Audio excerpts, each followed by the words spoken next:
KV రావు చంద్రబాబు నాయుడు అంట KV రావుతో ములాఖాత్ అయి కుమ్ముక్కయ్యాడంట.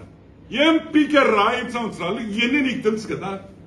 నిన్న ప్రెస్ మీట్ పెట్టి కేవీ రావు చంద్రబాబు నాయుడు గారు కలిసి ఈ కుట్ర చేసి ఈ కంపెనీని లాగేసుకున్నారని చెప్పేవే. మరి నువ్వు పెద్ద బ్రోకర్వే కదా, ఇవన్నీ తెలిసిన పెద్ద బ్రోకర్కి మరి ఎందుకు కేసు పెట్టలేదు చంద్రబాబు నాయుడిని? ఆ కేసులో సాక్ష్యాలు నిరూపించి నువ్వు ఎందుకు జైల్లో పెట్టలేదు? నువ్వు ఎందుకు అరెస్ట్ చేయలేదని ఈరోజు అడుగుతున్నాం. ఇంత తెలిసినాడు ఈ రోజు కాదు కదా వాడికి తెలిసింది. సాయిగడికి ఎప్పుడో తెలుసు అని వాడి మాటలను బట్టి మనకు అర్థం అవుతుంది. మరి ఇంత తెలిసిన సాయిగడికి ఎందుకు కేసు పెట్టలా? స్కిల్ డెవలప్మెంట్ కేసులో దొంగ కేసు పెట్టావు కదా. మరి దీంట్లో ఇన్ని ఆధారాలు నీ దగ్గర ఉన్నప్పుడు నువ్వు ఎందుకు కేసు పెట్టలేదని మేము అడుగుతున్నాం.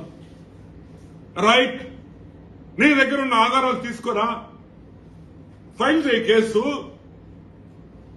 పోలీస్ డిపార్ట్మెంట్ దాన్ని ఇన్వెస్టిగేషన్ చేస్తుంది, తప్పులేదు కదా. నిజంగా ఒక మనిషి తప్పు చేస్తుంటే నువ్వు కేసు ఫైల్ చేయి. ఇప్పుడు నువ్వు కేవీ రావు ఎందుకు ఫైల్ చేయలేదని నువ్వు అడుగుతున్నావు కదా. భయంతో చేయలే, భయంతో అమెరికా పారిపోయాడు. మరి నీకు ఆ భయం లేదు కదా. ఇప్పుడు నువ్వు ఇష్టం వచ్చినట్టు మాట్లాడుతున్నావు అంటే నీకు భయం లేనట్టే కదా. నీకు స్వేచ్ఛ ఉంది కదా. ఒక పక్క పిచ్చోడ్లాగా మాట్లాడతారు, ఒక పక్క స్వేచ్ఛ లేదు అంటారు. మాట్లాడే గొంతులు నొక్కేస్తున్నారు అంటున్నాడు. నీ అబ్బరే, నీకు గొంతులు నొక్కితే ఈ విధంగా వాగుతారంటారు మీరందరూ. నువ్వే తక్కువ మాట్లాడావు నిన్న మా ముఖ్యమంత్రిని.